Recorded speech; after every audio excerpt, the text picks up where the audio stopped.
Hello friends, অন্তিম পালের ছাদ বাগানে আপনাদের সবাইকে স্বাগত।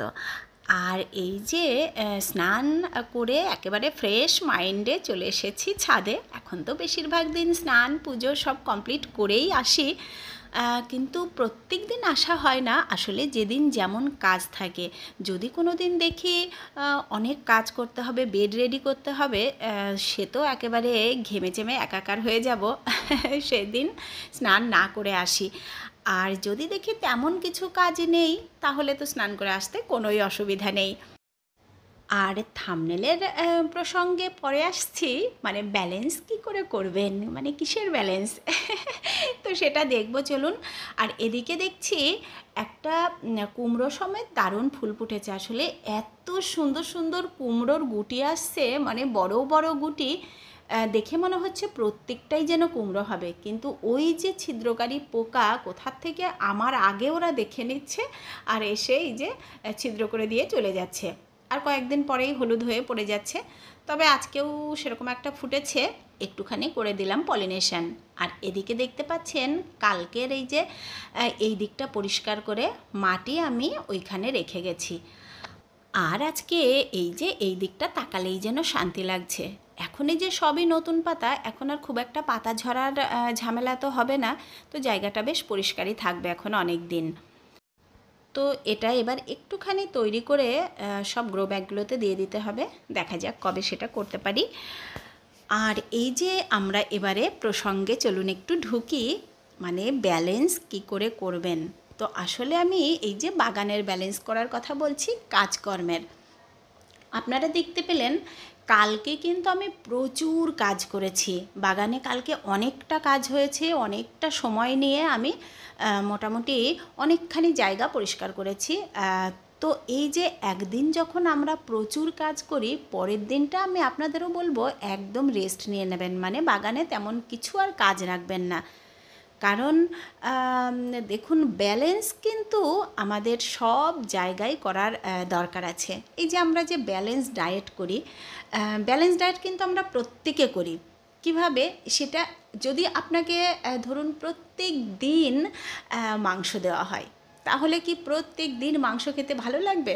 ওই জন্য আমরা কখনো ডাল খাই, কখনো মাংস খাই, কখনো মাছ খাই, কখনো অন্য রকম খাবার খাই। বিভিন্ন রকম খাবার খাই বলে কিন্তু আমাদের প্রত্যেকটা খাবার এত ভালো লাগে, আর প্রত্যেকটা খাবারের প্রতি আমাদের আকর্ষণ থাকে। তো আমরা যদি মনে করি ভালো লাগা মানেই সেখানে ব্যালেন্স করার দরকার নেই, একদমই এটা কিন্তু খুব ভুল কথা। যদি আপনি ব্যালেন্স না করেন, ওই ভালো লাগাটা কিন্তু আপনার আর বেশি দিন থাকবে না। কারণ এই যে বাগানের কাজকর্ম, বাগান তো আমরা ভীষণ ভালোবাসি। যারা আমরা গাছ পাগল মানুষ আছি তারা জানি গাছ আমাদের কাছে কতটা প্রিয়। তবুও সেখানে আমাদের মাঝে মাঝে কিন্তু কাজকর্মের ব্রেক দিতে হবে। যদি আমরা কাজকর্মের ব্রেক দিয়ে করি, তবে আমাদের সেই আকর্ষণটা বজায় থাকবে। তা না হলে কিন্তু কাজ করতে করতে বিরক্ত হয়ে যাব, তখন ওই বাগানটার প্রতিও আমাদের বিরক্তি চলে আসবে। যেমন ধরুন, আমি গানটা ভীষণই ভালোবাসি। আমি এখনও তো শিখি, অনেকবারই সেটা বলেছি আপনাদেরও। তো দিদি আমাকে অনেক বকেন যখন এমন এমন হয়, আমার কখনো কখনো গানটা একদম করতে ভালো লাগে না, বসতে ভালো লাগে না, হয়তো রেয়াজ করতে ভালো লাগে না।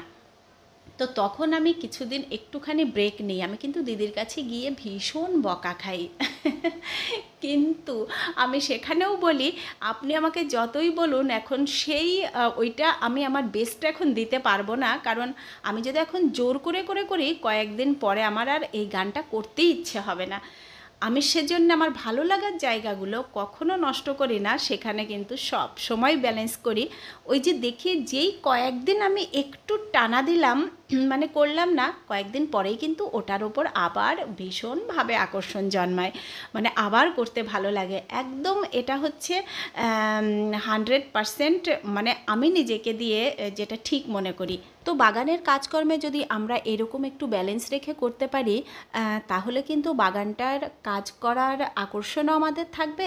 আর বা কাজ তো বেশি হবেই, কারণ যেই জিনিস আমি ভালোবেসে করব তার যে রেজাল্ট হবে, আর যদি বিরক্তি নিয়ে মানে করতে ইচ্ছে করছে না, জোর করে করছি, তার রেজাল্ট কখনো এক হবে না। আপনি ভালোবেসে যেই কাজই করুন না কেন, তার রেজাল্ট বেস্ট হবে সব সময়।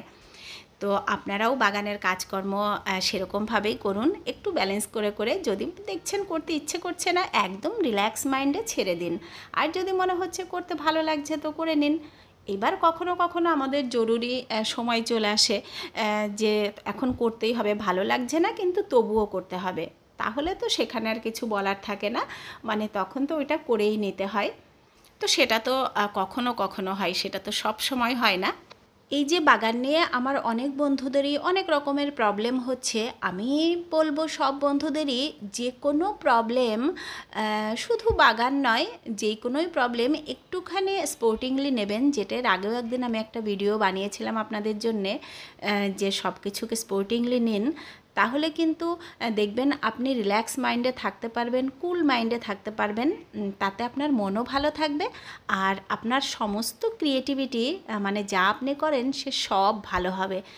আর যদি একবার মাথাতে অনেক কিছু চিন্তা ভাবনা আমরা বাইরের নিয়ে আসি, তখন আমার ভেতরে যে ক্রিয়েটিভিটিগুলো আছে সেগুলো নিয়ে আর চিন্তা করার কিন্তু আমি সময় পাবো না। তাই বাইরে যা কিছু হচ্ছে সবসময় তো কোনো কিছু ঠিক করার হাত আমাদের থাকে না। তো সেগুলোকে ছেড়ে দিন তাদের মতো, আর নিজের ভেতরে যতটুকু আছে সেগুলোকেই প্রস্ফুটিত করার চেষ্টা করুন, আর সেগুলোকে নিয়েই চিন্তা ভাবনা করুন। কারণ দেখবেন কোনো কাজ যখন আমরা করব, সেটা নিয়ে আমরা যত চিন্তা ভাবনা করব সেই কাজটা কিন্তু ভালো হয়। আর যদি ওটাকে বিভিন্ন রকম চিন্তা ভাবনা আপনার মাথায় ঘোরাফেরা করে, তো আপনি যেটা করতে চাইছেন সেই কাজটি কিন্তু ভালো হবে না। তো আদার্স সব সাইডে সরিয়ে রেখে আপনার ভেতরে যেটা আছে, আপনি যেটা করতে চান সেই দিকেই ফোকাস করুন। তাহলেই দেখবেন আপনার কাজটি একদম সাকসেসফুলি আপনি করতে পারছেন। এই যে যেমন ধরুন, আমার মাথায় এখন সারাদিন বাগান ঘোরে, আমি কি বীজ বসাবো, আমি কি গাছের মাচা দেব, আমি কি করব, আমি কি খাবার দেব। তো আমার এই ছোট্ট মাথার মধ্যে যদি আমি অনেক চিন্তা ভাবনা নিয়ে আসি, তাহলে তো আমার এই গাছেদের নিয়ে আর ভাবা হবে না। তো আমি আদার্সগুলোকে একটু সরিয়ে রেখে, সব তো এসেই যাই, সে একেবারে করব না বললে তো হয় না, জগৎ সংসারের দিকেও একটুখানি নজর দিতে হয়। তো আমার যেটা বেশি ভালো লাগা, তাহলে সেই জায়গাটায় আমি একটু বেশি মাথাটা রেখে অন্যদিকে একটু কম কম করে রাখলেও মনে হয় ভালো হয়। মানে একটু কম রাখার চেষ্টা করি, কিন্তু চেষ্টা করলেও সব সময় সফল হওয়া যায় না। মানে ওইগুলো তো মাথার মধ্যে চলেই আসে। কিন্তু সবথেকে শান্তির চিন্তা হচ্ছে বাগান, যেখানে কোনো অশান্তি নেই, শুধুই ভালো লাগা। আর অন্য দিকগুলোতে দেখবেন অনেক অশান্তি আছে, অনেক গাত্রদাহ।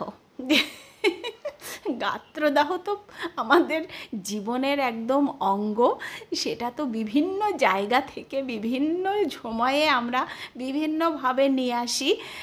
তো যাই হোক, সেসব যদি একটু সরিয়ে রেখে আমরা এই যে আমাদের একেবারে স্নিগ্ধ, শান্ত, সুন্দর জিনিসের সাথে বেশি সময় কাটাতে পারি, তাহলে আমাদের ওই দিকটা একটু কম হয়। মানে ঘুরে ফিরে আমিও দেখুন সেই ব্যালেন্সেই ফিরে এলাম। মানে ওইখানটাও কিন্তু ভালো লাগা আর খারাপ লাগার একটা ব্যালেন্স হয়ে গেল। মানে আমাদের ভালো লাগাটা বেশি হলো, এই যে ভালো লাগা বেশি নেওয়ার ফলে আমাদের খারাপ লাগাটা কম হলো। তার মানে জীবনের প্রত্যেকটা জায়গায় রয়েছে ব্যালেন্স। আর এই ব্যালেন্স করেই আপনারাও মনের আনন্দে বাগান করুন। আর এই দিকে তো দেখতেই পাচ্ছেন পেঁয়াজ আমি কীরকম তুলছি। এইখানে মাত্র এক ফালি পেঁয়াজ আমি দিয়েছিলাম, আর সত্যি কথা আমি কল্পনা করতে পারছি না যে এত সুন্দর পেঁয়াজ এখান থেকে আমি পাবো। দারুণ, মানে ভীষণ সুন্দর হয়েছে। আসলে এই জায়গার মাটিটাও খুব ভালো তৈরি হয়েছিল, আর পেঁয়াজগুলো বেশ বড় বড় হয়েছে। আর পেঁয়াজগুলো যা সুন্দর খেতে, খুব মিষ্টি আর ভীষণ ভালো খেতে। তারপরে ওই যে আমি জানি খাওয়ার সময় আমি বুঝতে পারছি এটা আমি হাতে করে বানিয়েছি, তার ফলে তো টেস্ট আরও দ্বিগুণ বেড়ে যাচ্ছে। মানে সে দারুণই দারুণ, মানে একদম অতুলনীয়।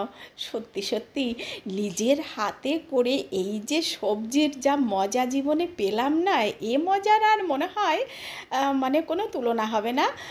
এটা সত্যি সত্যিই ভগবানের দান। এই যে এত ভালো লাগা বাগানের প্রতি, গাছেদের প্রতি, এর আগে অনেকবারই আপনাদের বলেছি, সেটা কিন্তু সত্যি সত্যিই ভগবানের দানই। কারণ গাছ, এই যে ভালোবাসাটা, গাছের প্রতি যে এই যে আমাদের প্রেম, এটা তো সবার ভেতরে দেখুন থাকে না। সবার কি গাছ করতে ভালো লাগে? অনেকেরই ভালো লাগে না, বিরক্তি লাগে।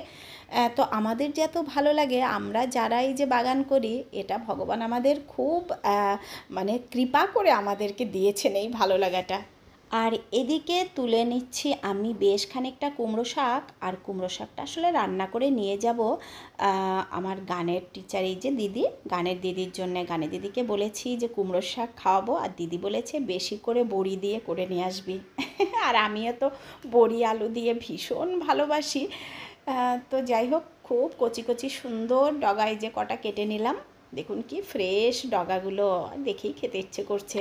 আর এই যে আমার দিদি ভাইদের বন্ধুদের যদি লোভ লেগে থাকে, তাহলে তাড়াতাড়ি বসিয়ে ফেলো। আর এই কুমড়োর শাক হতে কিন্তু বেশি দিন টাইম লাগে না, খুব তাড়াতাড়ি গাছ থেকে তোমরা এইরকম সুন্দর সুন্দর ডগা আর শাক খেতে পারবে।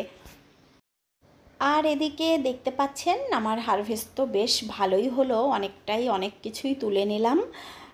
আর এই যে পেঁয়াজগুলো, আমার এক বন্ধু বলেছো যদি আমি রোদে রেখে দিই তাহলে তো পেঁয়াজ খাওয়ার কথা আমাকে ভুলেই যেতে হবে, মানে পান্তা ভাতে পেঁয়াজ আর খেতে হবে না, গরম আস্তে আস্তে পেঁয়াজ শেষ।